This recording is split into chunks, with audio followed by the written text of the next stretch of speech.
I brought up Drake a lot in that episode. Dude, you talk about Drake a lot. I talk shit about Drake a lot, dude. I fucking hate that guy. It's like he did something personally against you. And, me personally, I just feel like Wheelchair Jimmy is just as low as you can go. Well, sometimes, Alex, it's okay to punch down. Especially because you have to, actually, because he's in a wheelchair. So, Yeah. In space, there is no down. So you can punch any direction. He's got a good point. Omni punch. Like Omni-Man? Yeah. All direction punch. Uh-huh. Pretty sure that breaks physics. It's basically just dancing at a ska concert. Okay. Start winding up your arms like this. Mm-hmm. Just do the thing. Yeah. Skanking? Yeah, start skanking.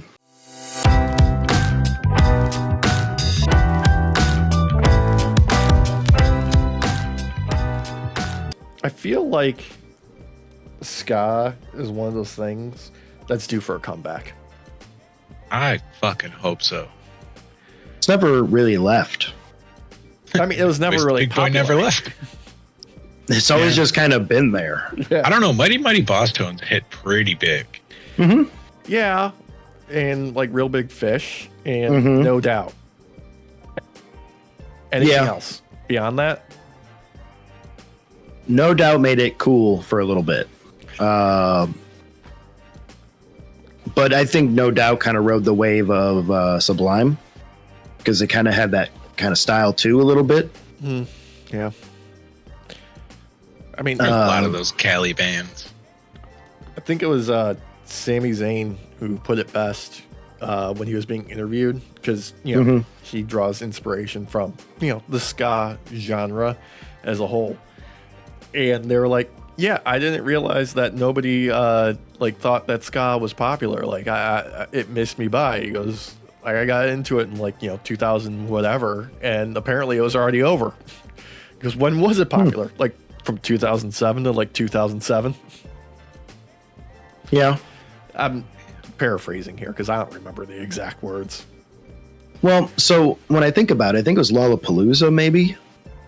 Don't quote me on the exact show, but No Doubt played with Sublime, and they did Saw Red together.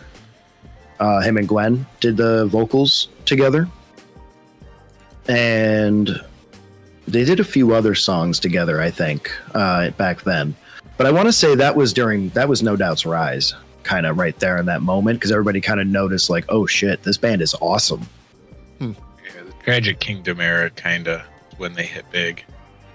That was after the breakup and all that, yeah, because that was a perfect time to put out some emo style ska music and shit on your bass player the entire time about how your relationship is over, and just stare them fucking down at shows and shit. I mean, that's something you just don't see anymore, That's some fucking deep cuts, dude. That's some deep cuts right there. That's some old school shit. Oh man, I just did a quick Google search because I forget years. I'm terrible with years. But they put the Offspring under ska. That's not right. That's not right. They're they're just punk. Have they ever had any horns? I know when ska was at its most popular. When did Tony Hawk 1 come out? Oh, 1999. There you go. That's around the time that's its peak, because they put on Goldfinger and some other good ska stuff, and that game was huge. Oh man, the Superman song and shit. Yeah. God. Hell yeah. That soundtrack is insane. I still listen to that shit, man. There's a lot of stuff I listen to on there that I listened to before and don't listen to it because of Tony Hawk. It's just good stuff. Mm-hmm. Goldfinger. Hell yeah. Dude, Bad Religion. Mm-hmm. Suicide Machines. Oh man, I forgot the Vandals were on there. Mm-hmm. Not a band on there, but do y'all remember Godsmack? Yeah. Vaguely, yeah. I remember them existing. Yeah. So there was a time where I thought they were cool. It was a very short window, but I do remember thinking they were cool around the time that this game came out and was playing it. So yeah, Derek, there's a long line of bands you thought were cool at one point that, looking back on, I guarantee even you question it. I mean, honestly, I look back at that entire timeline during that era, and there's a lot of questionable things that we were into, like DX. I thought you were gonna mention Dave Bautista's Godsmack tattoo around his belly button. Yeah, that was going to be next. Sun. So, Alex, I'm not going to lie to you. That was actually going to be my initial transition into wrestling, and then we moved quickly past that. Yeah. So then I had to find a new one. Yeah, I tried doing that with Sami Zayn. And you just barely. I know you that. did. I know. We ruin all segues.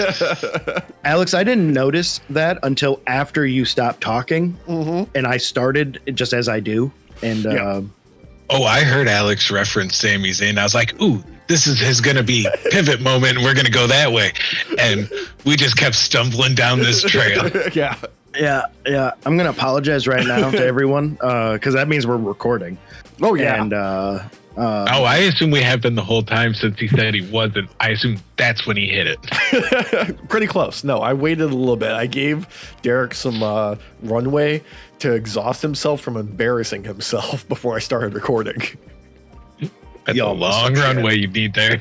Y'all miss some shit. Oh, God. Did not make it off the ramp. It's okay. That's why we don't do vertical takeoffs. This is why I'm not considered a bird that can fly. I'm a flightless bird. Like a penguin. Yeah. Shaped They're like the best, one, too. They're the best animals. Yeah. Shaped like one, too. But minus the necrophilia. I'm not into that, so. Okay, moving past that, I'm just going to go right into this because there's a decent week of like wrestling to like totally recap. But before we actually like get into that, I want to talk about like the main thing that's at the top of my mind this past week. And it's what in the goddamn hell does Jon Moxley actually want?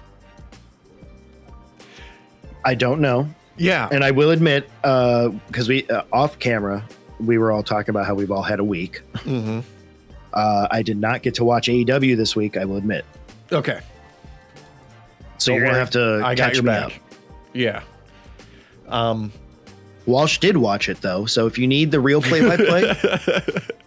All right. So this guy came out and he totally did this thing that made another guy real mad. So he attacked him. One of them got flipped over and landed right on the ground and looked real hurt, but then got back up like he was fine. And, now they're still mad at each other.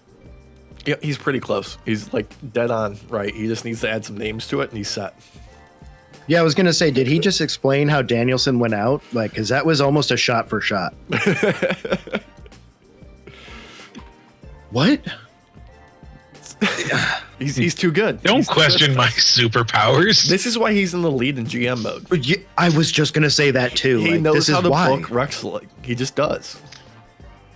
My mind is broken now. Yeah. Like, it's just you broke my mind. And you never even watched that happen. Like, all you got to do is pretend you got a G.I. Joe in each hand. Let the imagination go. Sometimes they start making out. Sometimes they drop kick each other in the face. He's got a good point. He does. Go have a good Joe. point. Yeah. So, like, legitimately, though, he's putting something together right here that is why I wanted to talk about, like, Moxley's whole thing right now. Because it seems almost too meta.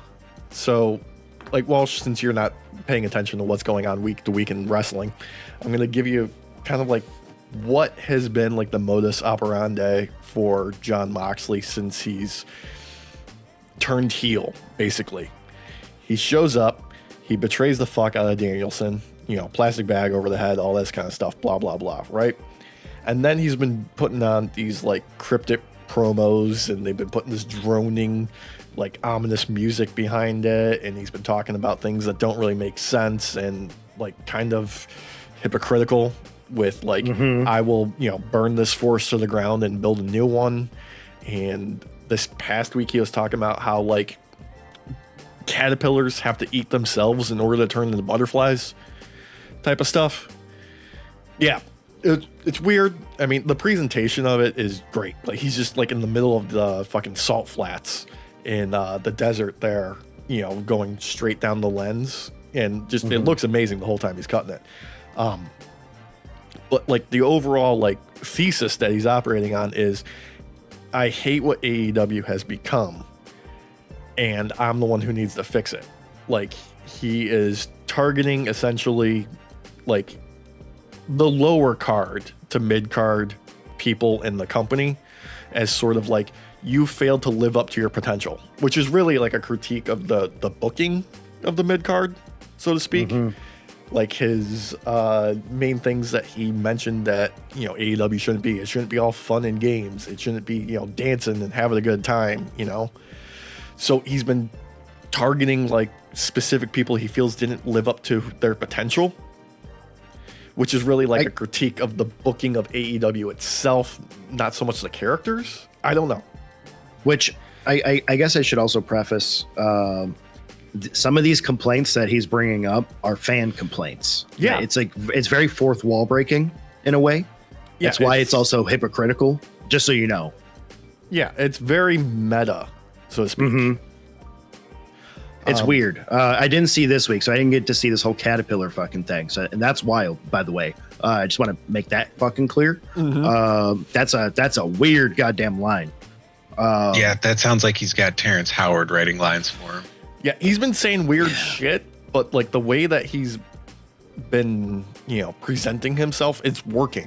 Like it's kind of like this weird, like kind of like heel universe that people enter into when they start talking like this, where it's like it doesn't really make any sense, but it still works, kind of thing. Where it's like he's just making shit up, and you're buying into it because it feels like he's not right in the head, type of thing, you know? Well, that's definitely the vibe I'm getting right now. Yeah. That's weird. Yeah. To say the least. But he's not wrong, though. AW does need to change some things, because some of this stuff is just not working. It's just not. But it might work for some of us, like who are super into wrestling. Yeah. Because we're just marks, but the other it doesn't work for everybody. Yeah. The other aspect of like this whole thing is it doesn't seem to be roster wide as far as like him taking over. Like there's like segments of the show, particularly on like last week's Dynamite, where it's just like, okay, they exist in their own bubble outside of this, where like nobody is acknowledging what he's doing, type of thing. But at the same time, we get some great fucking moments. Like John Silver is a goddamn walking meme generator. People are already familiar with him doing like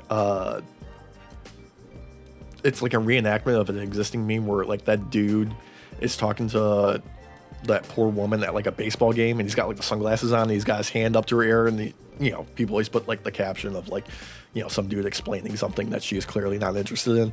Like he did that same thing with like Anna Jay like forever ago. And then last week's Dynamite, as like Moxley and his cronies were, you know, beating people backstage, and they, you know, go to take off in the back of a pickup truck, he's just chasing them down the street. This week, yeah, we talked about that. Yeah. This week they had basically like everybody on the AEW like locker room who has been targeted by Mox or has been at least involved in the storyline some way. They opened up the show with that whole crew in the parking lot of the arena, waiting for Mox and the rest of the Blackpool Comic Club to show up, basically, like with weapons and shit. And bless his heart, John Silver's just there with fucking nunchucks, like swinging them around and shit. Oh, I love that, actually. Yeah. I'm not gonna lie, I love that. But here's the downside to this that they did, because they, you know, it's the Dark Order are out there, a handful of other people are out there, Private Party, Top Flight, Jeff Jarrett, and, you know, Jay Lethal and his guys, you know, Satnam Singh, giant of a man that he is, Conglomeration, Orange Cassidy, Mark Briscoe, they're out there. And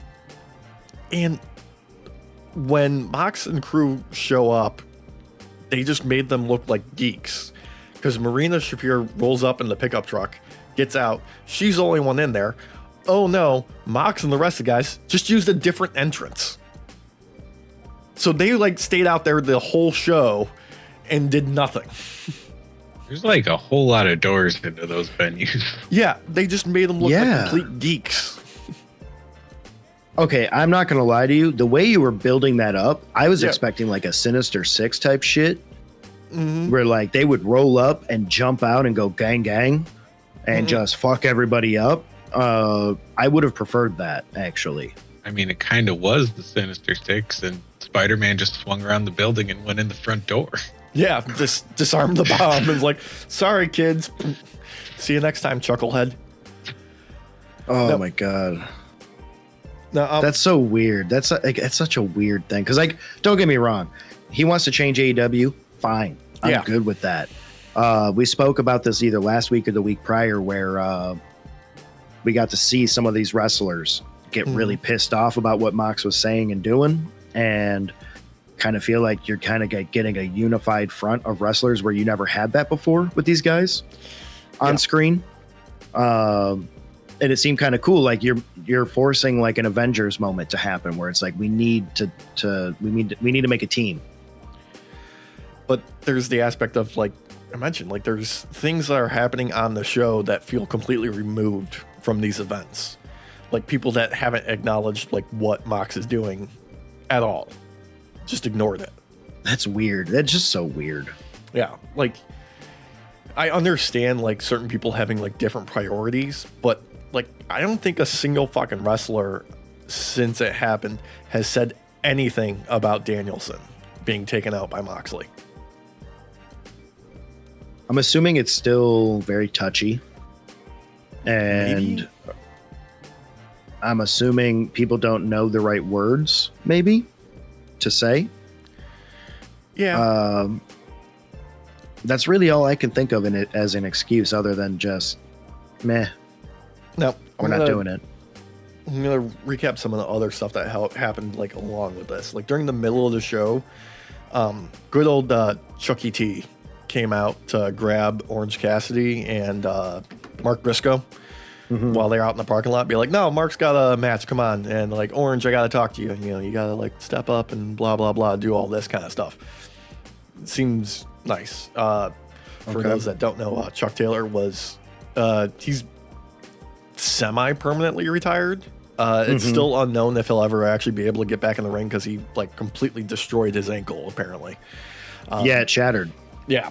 For the past like several months now at this point, he's been learning how to do stuff backstage. He's taken on like a producer role basically within AEW.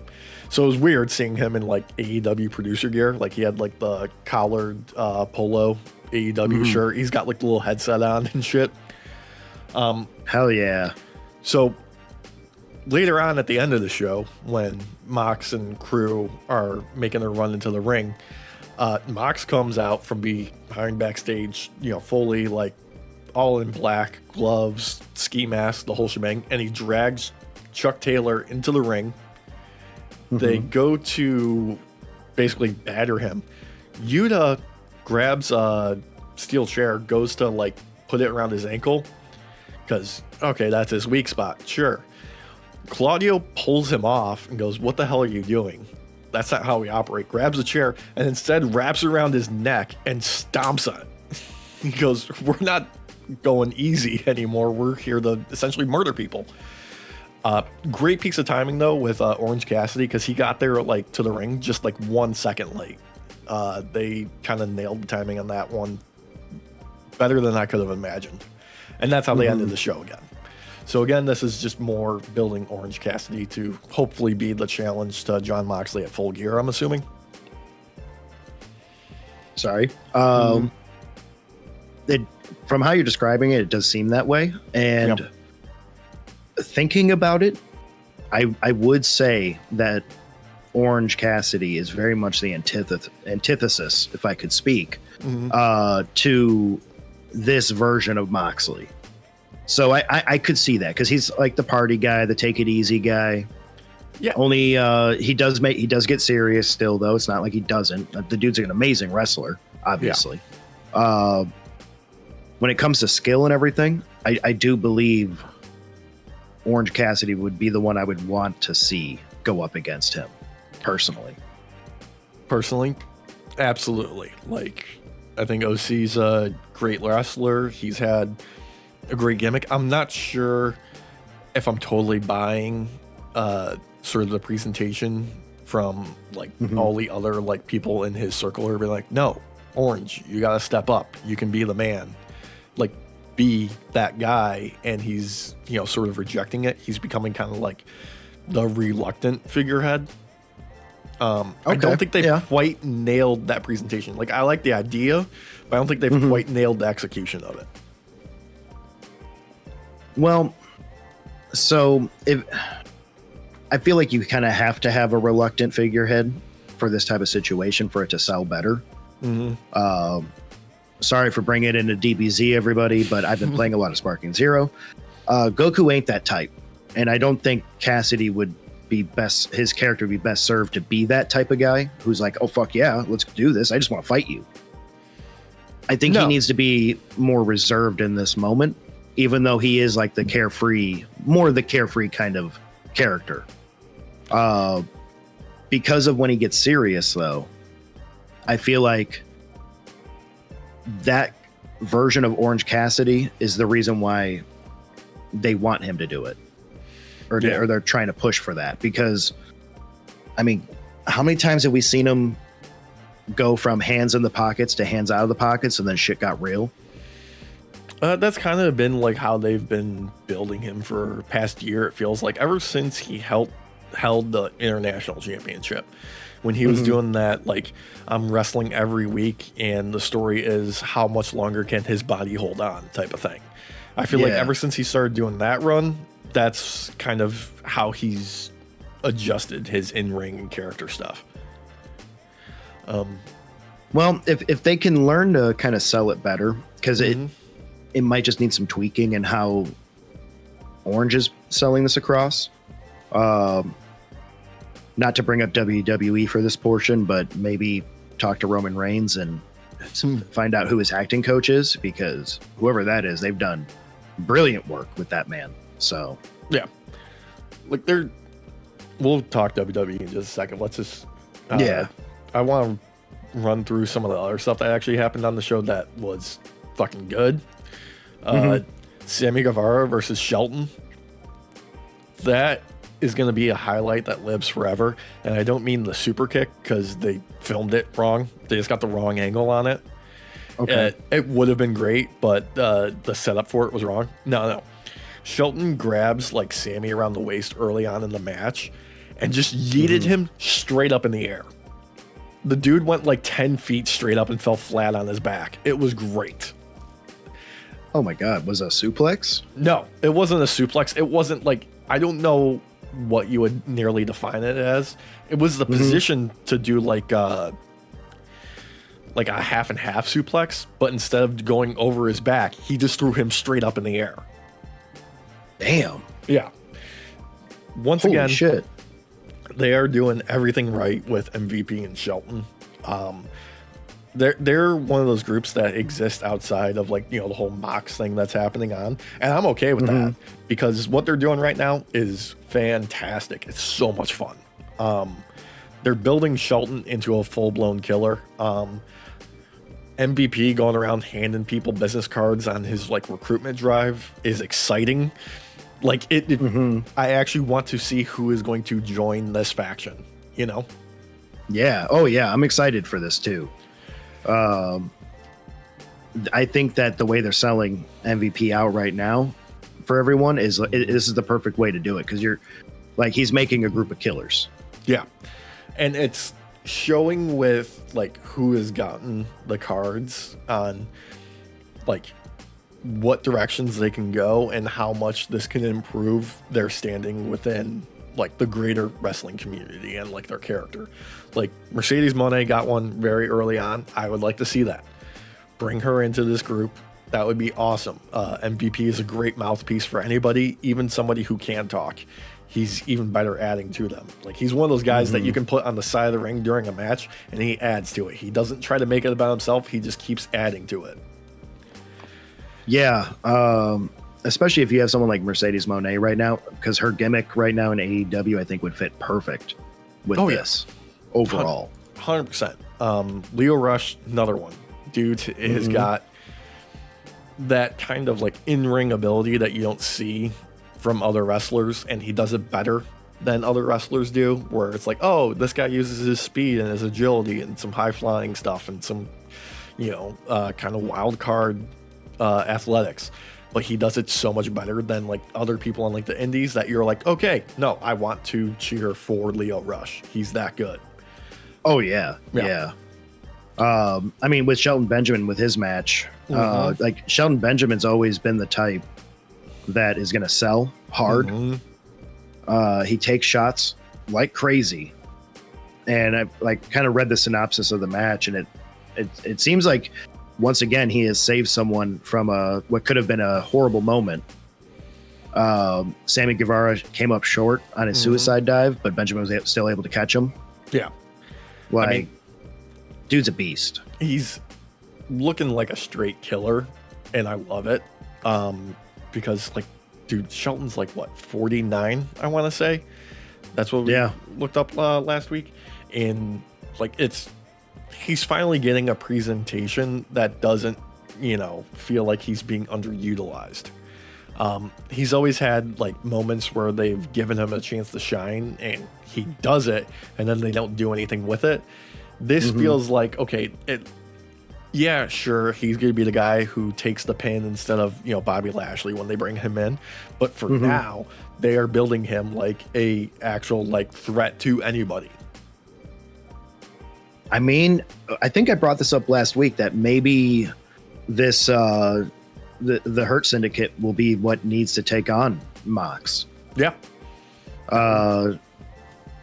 I mean, imagine this. What a way to bring in Bobby Lashley and have him just take fucking Mox out. You know what I mean? Yeah. I mean, they're already gearing these guys up in a way that whether they're heels or faces, people are going to want to cheer for them. Oh yeah. I mean, I just want to see Bobby Lashley wrestle, man. Oh yeah. Like, don't get me wrong. I was annoyed by his like comments earlier in the year where he was bringing up how like Vince booked him better and all that, and I understood him better. But like, I just want to see him wrestle, man. The dude's a beast. Yeah, he's so good. Another person who got MVP business card this week, Ricochet, later on in the show, got it. Yeah, there was a nice little touch there where he's like, hey, past is the past. We were in different places. This is a fresh start for us, I kind of want to, get things off on the right foot. And then he complimented him on his suit. He's like, suit. I could see them needing an assassin. So, and I like Ricochet having a mouthpiece. Me too. That promo he cut against Will like a few weeks back, I loved that, man. That moment was great. Now, that actually is a good cue into something else that happened on this show that was surprising as far as like, actual like promo work. Kyle Fletcher with Don Callis did an in-ring promo. It kind of went a little long. They could have cut some of the time on it, but fucking Fletcher handled his business in there fantastically. There was a couple moments where it seemed like the crowd was like trying to hijack his promo time, and he turned it around and just played into it on the spot with a good fucking ad lib. Wonderful stuff. Okay. He did so great, and then he caps it all off by like fucking buzzing his head because he doesn't want to look like Will Ospreay. He doesn't want the comparison anymore.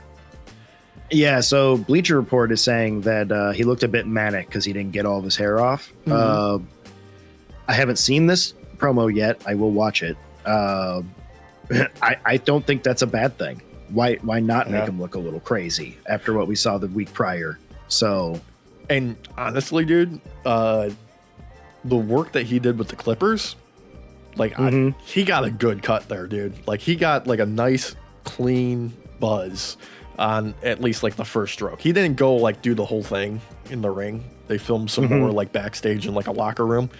But for what he got on camera, he did fantastic. I know editing Derek has shown it off before because I will shave my head down and I will miss a line and it'll be right there on camera. You'll see it plain as day because it's a lot thicker than everything else. And yeah, that can be hard to do. Yep. Rest of the show wasn't really too much to speak about. I mean, there was the unfortunate Mark Briscoe, Chris Jericho match, ladder war. That was really just a ladder match that ended with, you know, basically Big Bill saving the day for Chris Jericho. Now Chris Jericho is another champion. He's ROH World Champion again. So Briscoe's going to take it off of him then. I hope so. God, I hope so. And then we got, you know, some build up to, I think this Wednesday is called Fright Night Dynamite. So we got Shelton Benjamin against Swerve and a couple other things that were put together. So this was kind of like an in-between show in general as far as like AEW goes. But they're at least making some changes that are nice to see, that are very small in the short term, but are really good in the like long scheme. Like we're seeing them announce some things farther in advance. Like we've got more matches announced for more things than just next week and like pay-per-views. They also did a fantastic bit of business where they announced, hey, here's all of our upcoming shows on TV where you can still buy tickets. Essentially, it's like, hey, you know, we're going to be in this city this week, this city that week, you know, and so on and so forth. Like, here are the dates. Here's the shows. Go buy tickets. Like, they haven't really done that before. I'm wondering, maybe that's part of being integrated with HBO, though? Possibly. Where they need to sell themselves more? Like, obviously, the contract and everything hasn't gone full into effect and all that, but I do wonder if maybe that's kind of related to some degree, and we'll start seeing more of that, because I'm not against that. Yeah. Like, I want more people at these shows. I want AEW to succeed. Yeah. So no, competition is good. Like, yeah, it's made WWE better. Yes. Like, just AEW needs to lean into the idea of competition a little bit more and allow themselves to get better too. They just need to find their footing. Yeah. And according to, you know, some rumor or whatever I read, yeah, AEW Shockwave is the next new show they're going to do. Is still being shopped around, but Warner Brothers has canceled any further Battle of the Belts, and then Rampage is also going to be ending in 2025. Oh. So well, it looks like they're just going to scrap Rampage, replace it with a new show. I'm okay with that, because you can have too much wrestling. It's possible. You can. So I was like one of the After Dark fans, and I was sad when that went away. But honestly, if you told me to start watching After Dark now, I would laugh and be like, no, I don't have time. Yeah, no, I don't have time.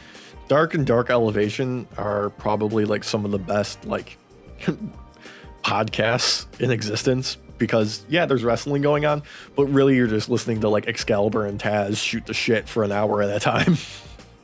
Yeah, basically. Yeah. They're just there to crack each other up. That's it. Yeah, I'm here for that. Yeah. I am here for that. Something I am absolutely here for is this week's Raw. They're doing the same. They're doing the same thing with Bronson Reed that they did before with Braun Strowman, except now it's Seth Rollins, and it's so dumb, it's so stupid, and I love it. I absolutely love it, because Seth is not that big of a man when you put him next to Bronson Reed or Braun Strowman. No. But him filling the shoes for Braun, it's actually kind of great, in my opinion. The way that Seth wrestles, he could definitely take on a Bronson type. Like, it's believable. So to see him trying to stand up to the monster is awesome. And I love that he had to basically blindside him to get him initially. Like Bronson's just walking in, Walsh. He's just walking in, like just doing his thing. You know, there's the entourage like around and the cameras. And then fucking Seth just comes out of nowhere, dude. No, I loved, if you watched closely, you could see him in the background running up behind him. Like you saw him coming around. You could see him coming around the corner and just sprinting up behind him for like a half a second. Oh, that's awesome. Editing Derek has to somehow cut that in with the Monty Python and the Holy Grail scene where he's running up. Nah, dude, Same we'll get scene of him running up over and over. Nope. We'll get copyright we stroke. Won't. Yep, we will get copyright struck immediately. Yeah. This has happened many times. Yeah, maybe he a tries to still do image. things that are fun. But it'd be so funny. He might be able to do still image and then like crop a head or two onto the Monty Python bodies. Yeah, and then but trust me, bro, we'll find a way. The Indian government fucking hates us. We don't need more places hating us. No, we don't. Me just saying that probably restricted us in India already. Oh, absolutely. Are you kidding me? We're gonna get Like, flagged no for joke. Politics now. And I haven't even brought anything up. I know.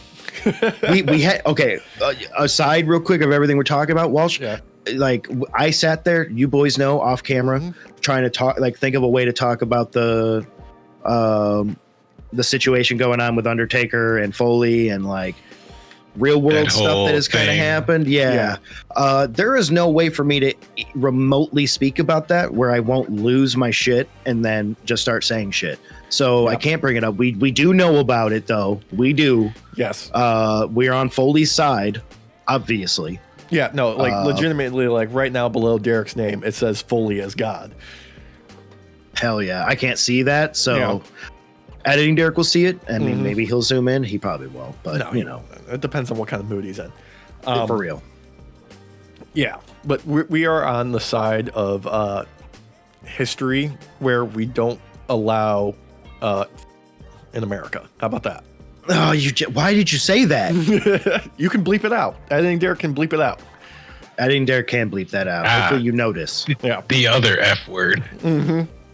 Yeah. Because we're very anti that. And we don't like that being in our wrestling. You keep it out. You get out of here. What we do want in our wrestling is fucking Seth Rollins and Bronson Reed brawling throughout the show. Like, that is the part that got me. Like, every time they were cutting to something backstage, it felt like, oh no, there's one of them, where's the other one? And then they start just kicking it off again. Like, they didn't stop until Pierce is eventually like threw in the towel. He's like, no, look, you guys get a match at Crown Jewel, that's it. Okay, stop it. When I love that he comes into the ring and he's like, get out here, Bronson. Get out here. And he's like throwing security, all over the place. And they finally stop him, right? They finally stop him. No, Seth comes suicide diving out of the ring and tackles him. And fucking, they're like, dude, you could have had a match. I was going to set it up, but now you got to wait till Crown Jewel. I do want to say, I want to highlight that moment of like in the ring kind of stuff that they were doing, particularly on the outside, where Seth was on the announce table and Bronson was climbing on top of that little ass barrier, and there's a security guard on his back, and he just throws the security guard into the other security guards. I love people throwing people at each other. And then he goes for the tsunami on Seth. Seth gets out of the way, but the way that the announce table fell apart looked fantastic this time. Like, it didn't look like it fell apart on purpose. It actually looked like it fell apart for real. They like did a great he job exploded it. Yeah, like it wasn't like this thing is like wobbly to fall apart easy. No, like the way it exploded out, it was like that was him. Yeah. Like, I honestly believe you could have made that a real table and he still would have done that. Yeah, it felt real for one of the few times that they've done that. It was a great bit of business. And shout out to that barrier, man. Did not think that was going to hold him personally. Yeah, he's a big boy. He's a big boy. And nothing against that, but that barrier's small, man. Like, when he jumped off it, I was like, that ain't happening. That thing's going to go behind him.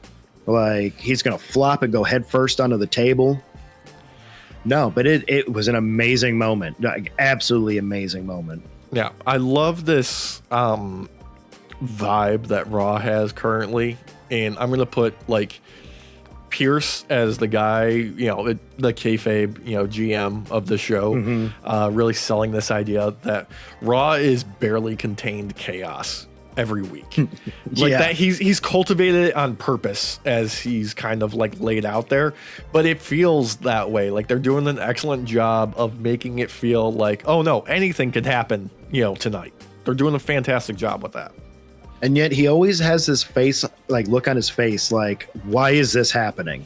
Yeah. Like, why? And at least one point in the night, he will say, God, I need a drink. There was a moment in the night where I also said I needed a drink, Alex. Was it the Intercontinental match? Was that it? Or was it earlier? It might have been Apple related, Alex. Apple related? Oh, yes. I kind of wanted to forget about it the second it happened, but you brought it back searing into my mind. I've read a couple of things since Monday. Apparently both Io Sky and Kairi Sane are both like, yeah, whatever, we don't really care. And apparently it was ad-libbed, it wasn't scripted. Doesn't make it better. It had to be. Yeah, it doesn't make it better. But No. Carlito seeing Damage Control and saying, damn, I gotta learn Chinese was not a good move. No, it was not. Especially because the first time I heard it, I thought he said, damn, I want Chinese food. And I was like, what the fuck? And then I had to listen to it a second time. So the reality is at least worse than what you initially thought. Yep.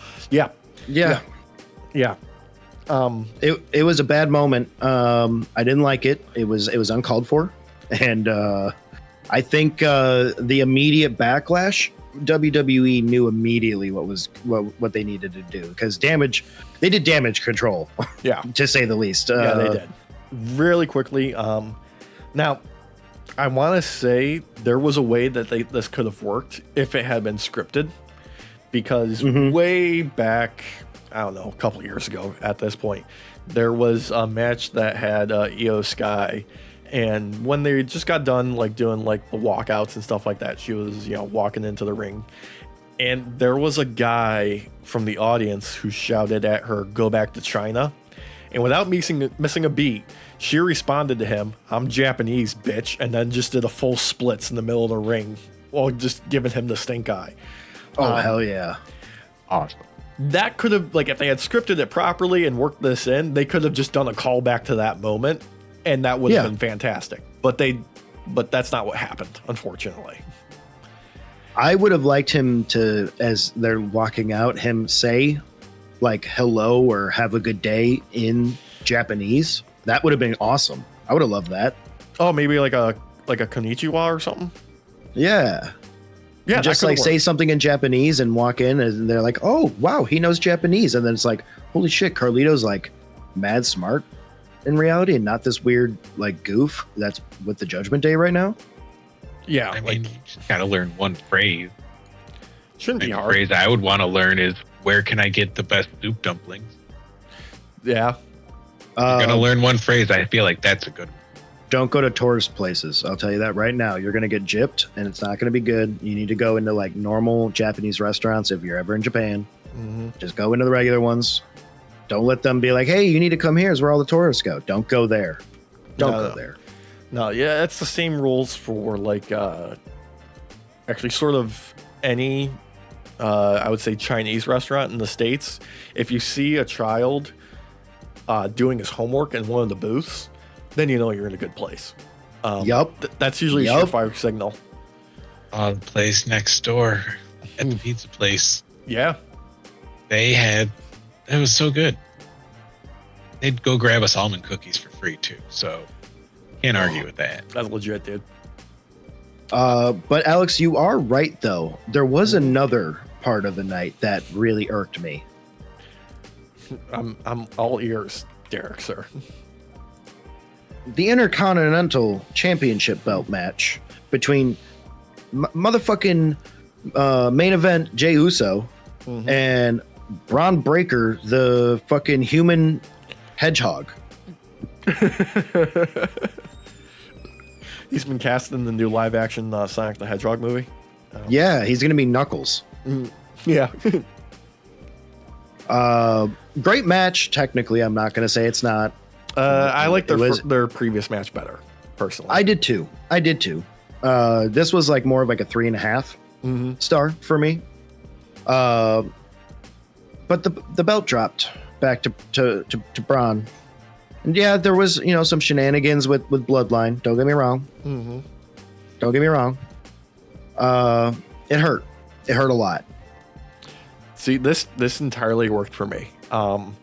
The moment that Solo like pulled out the 2 tickets and was like, I got tickets. We're here to help and stuff like that. And the actual like involvement of the Bloodline itself, like their sort of tomfoolery in that moment, totally worked for me.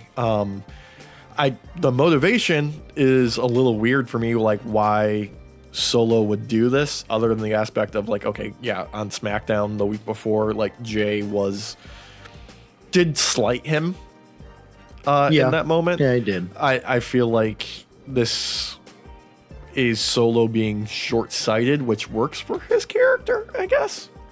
Because Jay was happy enough to leave them well enough alone. But now now they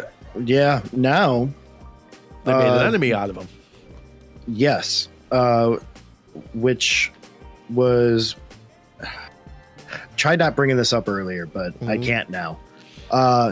Smackdown was one of the best like TV wrestling shows this last Smackdown that I've seen in a while. At least the end.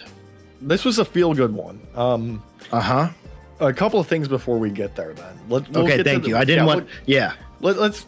I mean, I want to talk about some of the other things that happened on the show before that, like particularly Triple H and Randy Orton's showdown in the ring, with Randy demanding a match with Kevin Owens. Triple H telling him like, "I'm doing this to protect you." Yeah, like to not give him the match and then giving in. So we're getting KO and Randy at Crown Jewel. So they're trying to sell this idea that Kevin Owens has a screw loose. You don't really need to sell me on that necessarily because of all the times he's betrayed a friend, which is every time. Every time. All of the times. All of the times. Each of the every time. Yep. Because I was talking with Christina about this, but I had told her like a while back in the podcast, you had said it's not a matter of if Kevin's going to betray both Randy and Cody Rhodes. It's a matter of when. Yeah. And sure as shit, yeah, he did it. And I don't think they need to do this whole like Kevin has a screw loose kind of thing. That part is kind of for me. Yeah, like I like Kevin Owens best when he is inhibiting the aspect of his character that is he is the only wrestler who understands the rules of wrestling.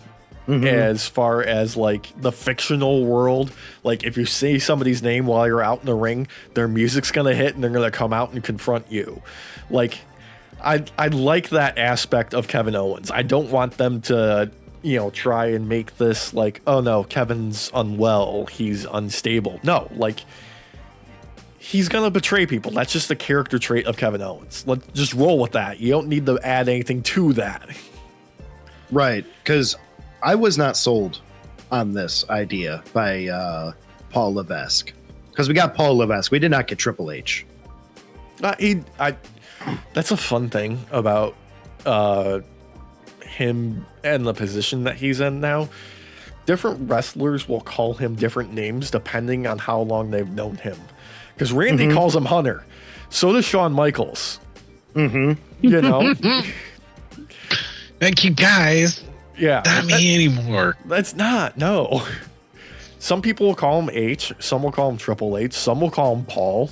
It just depends on like, okay, what time did they come into the company? Because that's just what they're going to call him. Like they don't, there's never been like, okay, a rebrand of Triple H for everyone universally. It's just like, I met you when you were this. That's what I'm calling you. Sorry. You told me to call you Triple H forever. I'm going to keep calling you Triple H. Paul. Yeah. I mean, it was weird when he told me to call him Dave only. And so I have to refer to him as Dave only. It was weird. It's very weird. The other thing that was weird was the fucking Carmelo Hayes and Andrade Game 7. Derek, you finally got your wish. Andrade didn't come out with the skull mask. But yes, he did. I know. He just... I was trying to... Okay, I was about to fucking say. Yeah, I was like... He pulled it off real quick. Real fast. Yeah, he walked out, bam, gone. The lights hadn't even started shining on him, and that bitch was coming off, man. Yeah. He's slowly ditching it. He's slowly ditching it entirely. Oh, I hate that thing. Yeah. But we got LA Knight as a special guest referee / looking like he just walked off of like his shift at Lowe's. Or Foot Locker. Yeah, no, Foot Locker would be more accurate. Foot Locker, He had the the fucking khaki pants. I don't know what the deal with that was. And then the vest, which also gave like weird Game of Thrones vibes. I don't know. It was weird. Yeah. I'm here for it, but it was weird. Yeah, it was a little weird. And then he totally screwed the finish on the match. Yeah. Okay. Quick question. Yeah. Do you think that was on purpose, or do you think that was like a QB making a judgment call in the middle of a play and deciding, hey, I'm doing something different here? I mean, we're gonna find because that was so fucked up. It was jarring, and me and Christina both looked at each other and were like, wait a second, was that supposed to happen? Because everybody has this confused look on their faces. I think that was a good sell job on their aspect, because they announced immediately following this that there was going to be a triple threat match at Crown Jewel. Yes. This. And I hope this is them planting the seeds for an LA Knight heel turn, because that's the only reason I could see this working for his character in the future, because this was just fucking weird otherwise then. Yeah. Walsh, did you watch this at all? Okay, so it was supposed to be Andrade versus Carmelo Hayes, their 7th match. Like the World Series fucking bullshit. They're tied 3-3 right now. They've got 3 wins against each other. With 3 wins against each other, and then so they were already tied. Now it's another tie, technically, because of the match just ending the way it did. I don't even know if you can count this technically as their 7th their 7th in their World Series match. But they kept almost hitting LA Knight over and over again, and then Carmelo did actually kick him in the face. He got fed up and was like, you know what, fuck this, and then he just started like DDTing everybody, and then he hit his finisher on both of them. Yeah. And then started yelling at someone off screen. And then there's like weird confusion going on for a moment. Both wrestlers are laying on the ground. He's standing there yelling at someone, and he just says fuck it and gets out of the ring and goes down and starts hitting the fucking bell. Yeah. And then grabs his belt and starts walking off, and then he turns around as he's about to get backstage, and he's like, you're over there and I'm over here. This is how it goes. This is why I'm the champ. You can't touch this. And then walks off. And then I was like, what the fuck? And then it cuts back after a commercial break. And then he's like, yeah, triple threat match, bitch. Like Crown Jewel. Like, what the fuck was that? Yeah. It was bizarre right from the jump, because for like the first half of the match, while he's reffing, LA Knight is still wearing his belt. The championship US title belt. Like, he's still just wearing it for like the first half of the match. It was really weird, man. It was real weird. I was kind of here for that. Like that part I was too. Yeah. I did like that. But he kept almost getting hit over and over again, and then it finally got kicked in the face, and that's basically when he was like, I've had enough of this. I'm done. Yeah. It was not a good build or finish for the middle of the show. It just seemed really bizarre, but they made good by the end of the show, I want to say. Oh yeah, that's why this is still like my favorite like TV like wrestling show moment like ever like in a while. So go ahead. Cue this up real quick. So we've got DIY versus Motor City Machine Guns main event. It's a number 1 contenders match for the tag titles. All right, awesome. DIY are finally getting a chance to like build some momentum. Motor City Machine Guns have just got here. After the first week, like people are behind them immediately. Mm-hmm. Like they have shown up and shown why they are your favorite tag team wrestlers in general.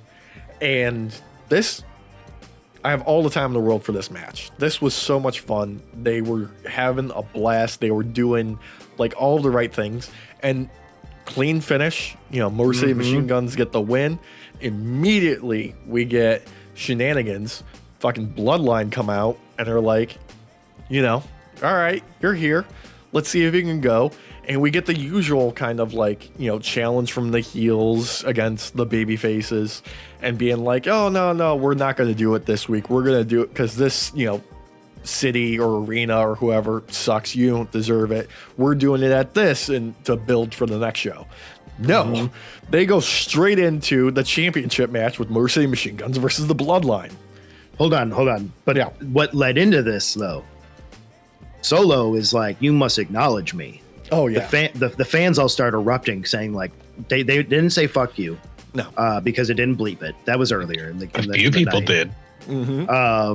But he's like, I'm your tribal chief. Acknowledge me. And I don't remember which one started talking off the top of my head, but they're like, "Hi, Mr. Tribal Chief. Was that Chris Sabin? I think it was Chris Sabin. Yeah, that was Chris Sabin. Yeah, it was Chris Sabin. He's like, "Hi, Mr. Tribal Chief. I'm Chris Sabin. You probably don't know me." That was, oh my God. Dude. That was funny as shit. I was fucking cackling. And he's like, you probably don't know who we are, but we're Motor City Machine Guns. So if you think we're just going to stand here and talk, I'd rather put our money where our mouth is or something like that. And he's like, you want a match? Let's not wait for it. Let's do it right here, right now. And they both get into like battle position immediately. And fucking, I look at Christina and I'm like, okay, what? And then normally it's no, we got to wait for Crown Jewel because I'm expecting, Crown Jewel's when this is happening. Okay. Yeah. But no, they're like, no, we're having a match tonight. And then the bell, like the ref, they call for a ref out there. The ref comes out, he takes the belts, ding, ding, ding, and it starts going again. These guys had literally 2 minutes, maybe three before their second match. This is their third match of being in WWE. Yeah. And second of the night. And back second of the night. That's rough. Rough, but dude, they still put on a great fucking match following that. Now, obviously, we got Bloodline involved, which means Bloodline shenanigans. Bloodline shenanigans means, oh, hey, somebody's got to stop the shenanigans from happening. First, we get Jimmy making a surprise appearance to, interrupt Jacob Solo and Solo Sikoa's fucking shenanigans. But he's outnumbered. Oh, Roman's music hits. Time to even the odds. I love how Roman gets the fucking music hit still. Regardless, when he's interrupting mid-match, they still like, no, hit the music. Hit the Tribal Chief music. You're damn right you hit the music. Goosebumps every time, too. Yeah. I had goosebumps the moment his music fucking hit, dude. Yeah. And you think, okay, so all the extra shenanigans are neutralized. That means, at least the Motor City Machine Guns have, a fair shot at the belts here. But, there is another masked individual who just hit a super kick. It's Jay. He wants revenge for them screwing him out of his Intercontinental Championship. Damn. Love it. All this he does a super kick not once but twice. He does the first one to appear outside the ring, and then he hops into the ring and gets I don't remember which one of them. He hits one of them again, another one with a super kick, pulls the mask all the way down because people were already going yeet, yeet, yeet, like right after Jimmy came out. Mm-hmm. And then here comes fucking dude. When Jay popped out of there, dude, I already knew. We all knew it was Jay, but the way he pulls the mask off, sold, sold. And all this leads to is fucking Motor City Machine Guns becoming the new tag team champions on their third match in WWE. My God, I did not expect them to strap the rocket to them this hard, this fast, and I'm here for it. Right. I am too. Oh my God. Fucking, that's what I said to Christina. Literally word for fucking word. Oh my God. Because when the fucking match started, when they were like, yeah, let's do this. I was like, oh, okay, the belts aren't dropping tonight. Yeah. Like thinking like, yeah, this is Bloodline's winning, of course. Mm-hmm. No. 3 matches into their career in WWE, they are strapped up, and I am fucking here for it because the way that they fucking wrestle, it is undoubtedly a bad decision to not put belts on them. Like, holy shit. Yeah, like. Now do you have Jimmy and Jay take the belts away from him? Now that leads into what actually, ended the show. So Motor City Machine Guns have like their celebration. Yay, foreshadowing. All that kind of stuff. And Jay is left alone in the ring when Jimmy reappears from backstage, sees him, walks to the ring, gets in there with him to have a stare down, and they hug it out. And in the background, you can see Roman watching all of this, looking very contemplative. Like, he doesn't look angry. He doesn't look happy. He looks like he's deep in thought, like just reflecting on like all of his actions in the past and seeing kind of like the path ahead of him.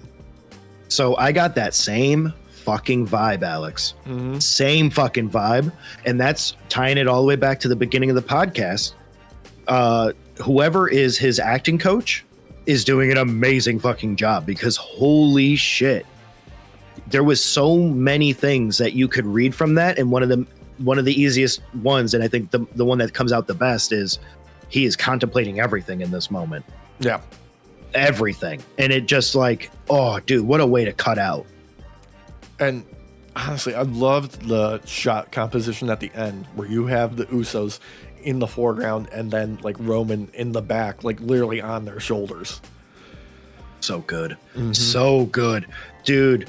I don't know who is helping him learn acting and all that, because he was like doing a movie recently. But holy shit, dude, like his game has stepped up a millionfold, and he just feels it looks more comfortable for him in this position playing this, where I wouldn't have thought that before he came back. I would have been like, oh crap, like how are they going to play this out? It's beautiful, and he's doing a great job. And honestly, I feel like we're getting Roman's version of Cody's story in a sense, where he needs now to finish his story. Yeah. Now that brings an important aspect of WWE into focus here. Is Cody's title reign being overshadowed by the bloodline now? Like, does Cody's title feel less important because so much of the times on the show is being taken up by, bloodline shenanigans? I will say both yes and no. In my opinion, I think what's really selling that is this crown jewel matchup between him and Gunther.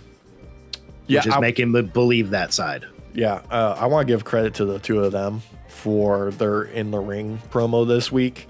That was great from them. They heated that up so good. Both the barbs back and forth to the actual like physical altercation that made the match feel like it actually had some importance to it, Yeah. Gunther, got to give it to him. Did not slap that kid with the Cody gear on. Really thought he was going to slap his hand away, but instead he shook it. It's a real man right there. It's a real general move. And then he goes, so what do you want to talk about? Yeah. And I was like, oh, fuck. Okay. Gunther's here to play. Okay. Dude, all right. What's happening? Play immediately when they hit his music and interrupted Cody's whoa. That I'm not gonna lie to you. That got me. I was about to do the whoa. I always do the whoa, even in the house. I don't fucking care. I don't. I do it. You know, I'm not ashamed to say that. I do it every time. He cut me off, and I got to hear myself say the woo. Not good. Not good at doing the woo. That's okay. Bad woo. Thanks, Gunther. Thanks. I did not need to hear that. Thanks for the self-knowledge, you dick. Yeah, didn't need that reflection on myself. Thank you for holding up that mirror. No. Yeah, god damn it. Oh. But that was perfect timing. Whoever was the sound guy that night did great job, because that was a perfect cut. That was a perfect cut. It just, unfortunately, like, Gunther doesn't have the best music to make that cut. You know? But you know who it is, though. You do know who it is. It needs a louder, like, sting right at the beginning to be a cutoff, intro music, but it's still fine. It still worked. Yeah. And those two, like, going back and forth in the ring was great. I like how Gunther was using Cody's own verbiage against him. But didn't he also kind of bring up, like, the weight of that belt as well, and how, like, do you really like oh no, he brought up his storyline. Like, you've already finished your story, so what? That's it. Yeah, why does anybody care about you anymore? Type of thing. Which is fair. Yeah. That's fair. That's probably him reading the room with some of the fans. So have him join the bloodline. Yeah. No. Or I've seen 8-year-olds. You just cut your hand, and he cuts his hand, and he squishes it together, and everything works out just fine. Don't do that. To join the anti-bloodline team, you have to do the cootie shot. Circle, circle, dot, dot. That's how you're safe. Yeah, you get vaccinated. Yep. This could be the beginnings of a Cody heel turn, though. I kind of think it is. And, I mean, there's probably a solid portion of the WWE audience that haven't seen the heel Cody. So, I think it can go one of two ways, because Gunther was bringing up, like, what's behind the veneer of Cody Rhodes and what's left. And Cody, to his credit, did pull a Captain America and be like, bitch, this is me. What are you talking about? Like, and I am here for that. Like, this promo, this, like, shoot against each other worked really well, in my opinion. A lot better than any of the previous ones for this match. I just don't think it's enough. I just don't. I'm sorry, especially after they had the belt sitting out there. That thing is like 3 times the size of any other belt.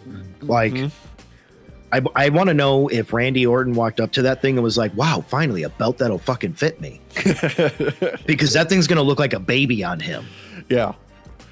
Like, can we talk about how dumb it is that they have spent so much time on the shows showing those 3 fucking guys carting that case with the belt around?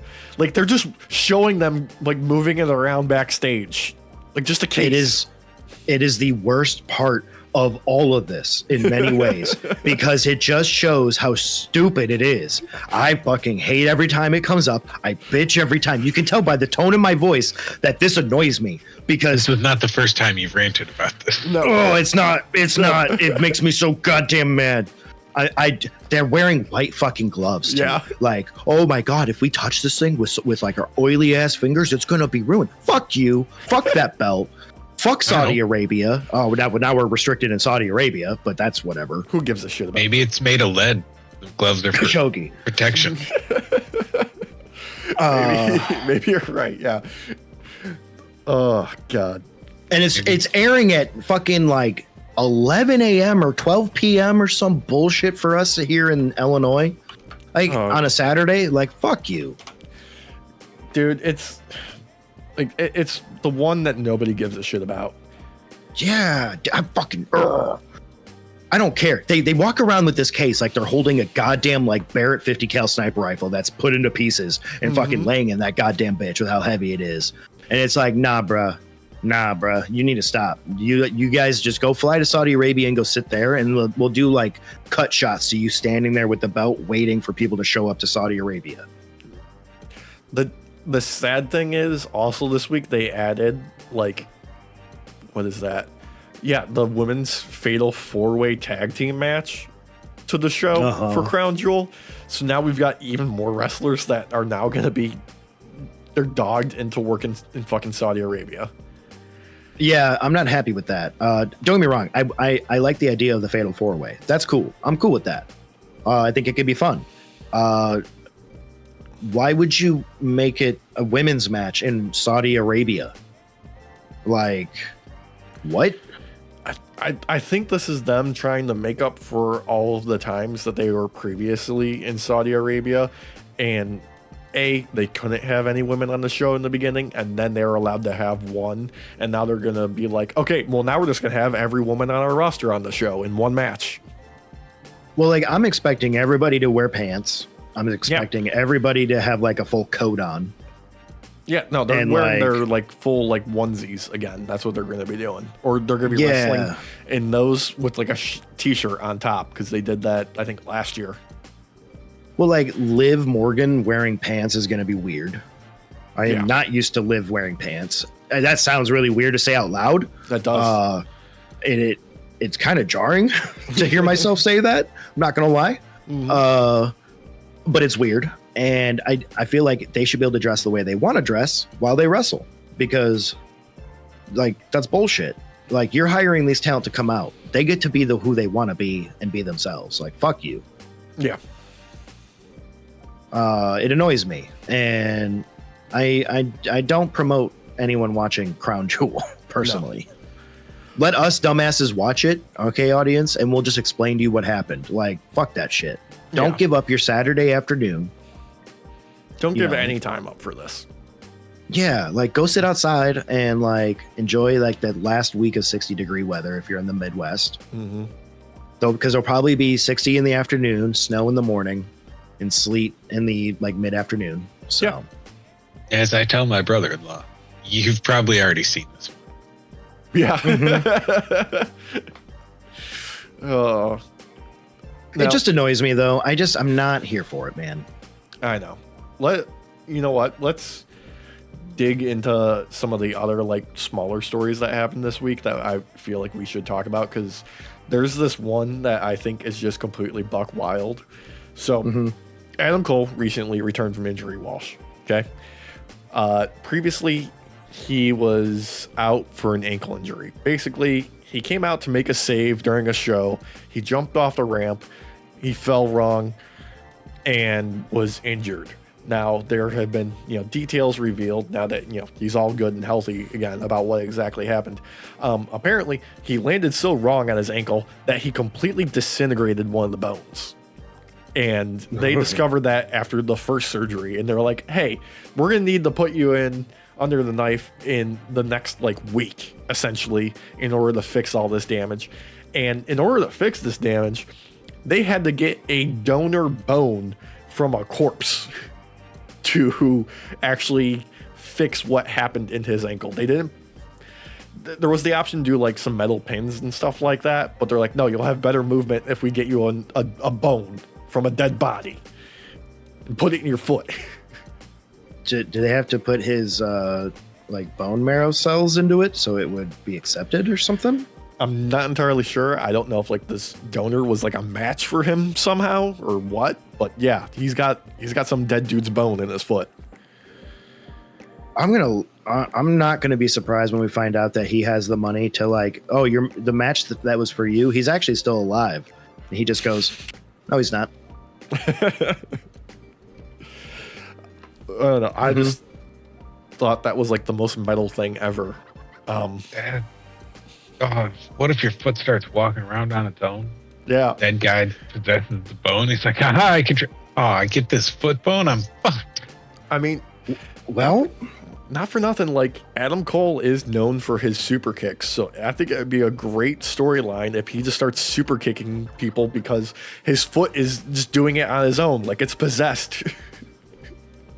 Now, this brings up the question in my mind. Can we ship a Theseus a person?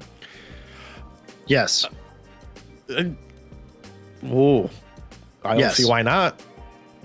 We could end up with two people from, a lot of parts, and then one person. You get two people.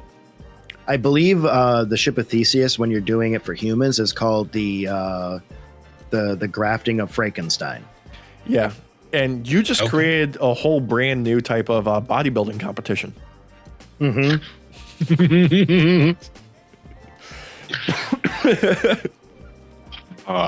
Derek, you look upset at me about that. All right, we're gonna take Derek's arms, Alex's legs.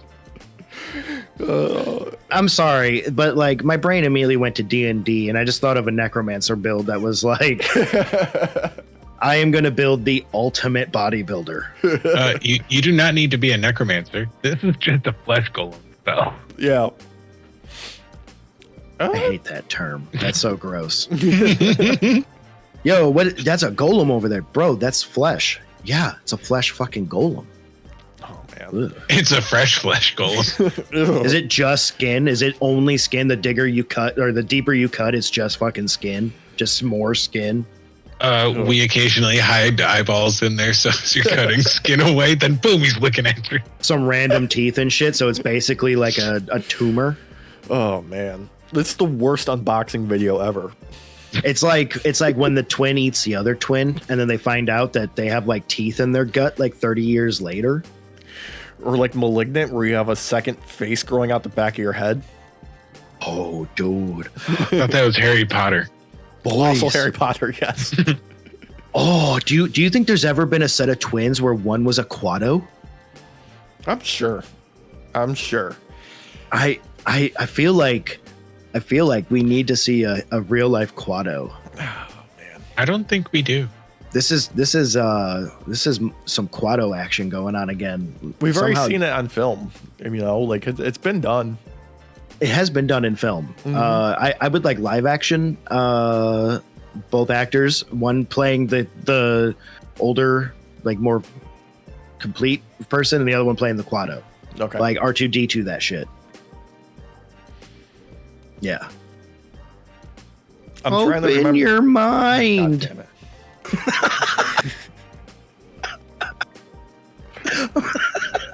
Erasing the past 5 minutes from my brain. Give me a second. Yeah. Open your mind. So, just on that massive disappointment, another depressing fucking thing. Another lawsuit has been filed against WWE, Vince McMahon, and Linda McMahon. This is actually a throwback to something that most people knew about already, as far as like people who follow wrestling and stuff like that.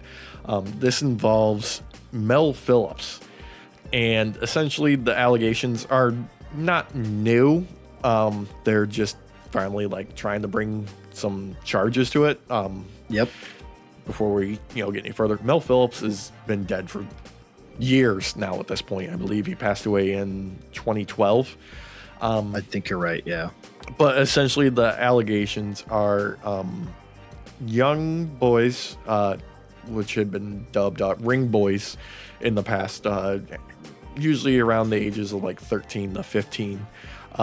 They would be hired on while like WWE is touring city to city, come in and sort of like be gophers and help like actually set up the ring and like, do that kind of stuff, for dirt cheap, basically.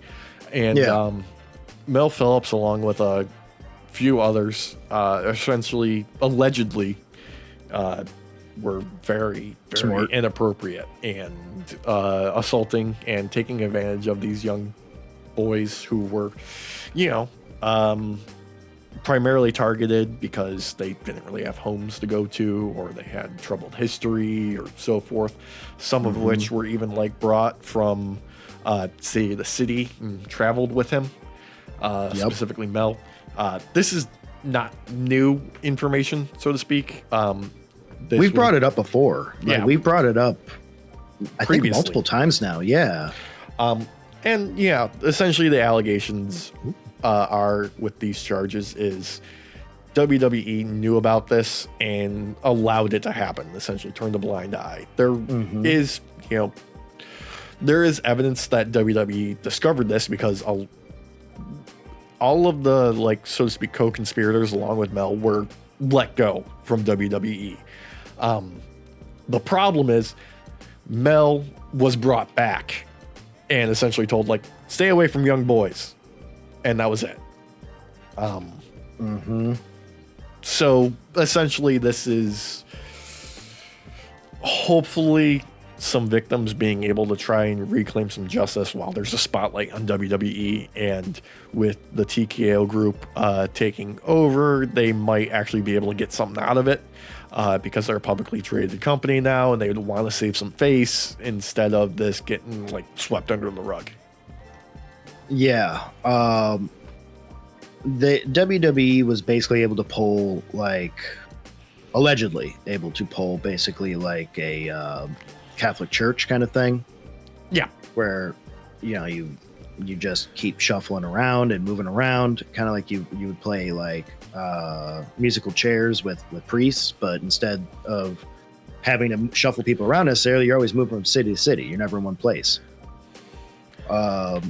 I do hope some justice comes out of this because we recently just had an $880 million judgment come down on the Catholic Church recently. I think this is the time where we're going to start seeing more victims not only come to light, but get maybe not real justice, but some form of it. Yeah. It's the right time. The really important aspect that I want to highlight about this and why I brought it up is because Linda is named in this. And Linda McMahon has always sort of maintained a distance from WWE despite being heavily involved. She's always had like a layer of insulation, so to speak, from, Vince's actions both on screen and off, things that the corporation was accused of previously, and sort of able to kind of like foster her own image. And this is like the first time that she's really getting dragged down into the mud. I mean, that image she fostered was able to get her a cabinet position with the Trump administration. I shouldn't have said his name. No, you shouldn't have. I didn't care. Yeah, with but the she Small was Business able- Association. Yeah, with the SBA, she was able to get a position there. So, like, it did work in her favor for a while. It really did. Like, Yeah. I mean, she didn't win an election because of it, right. She wasn't able to hold an office on her own. I just feel like it's about time because we know that she's been involved with WWE, especially people who've been watching for decades. A lot of you guys who are probably listening already knew Linda McMahon had her fingers in a lot of shit too. So it was bound to happen. I was surprised by it being this one. Yeah. Honestly, I kind of hope this leads to an actual court case and not a settlement. Same. Because that means discovery. That means discovery. And I want to see what skeletons she has in her closet that can be revealed. Yep. Same here. And hopefully that means some more people get a little bit of, I mean, not what's the right word here? Because it's not sort of like retribution, but just some condolences, some peace, maybe. Yeah, some it's acknowledged like this thing did happen. Like 'cause sometimes that's all people need is an acknowledgement that something happened. Yeah, some sort of a recompense. That would be, because make your bread. Yeah. Yeah, because if anybody knows where the bodies are buried besides Vince, it's Linda. Oh, fuck. She probably is the one who orchestrated a lot of the body fucking burying, to be honest with you.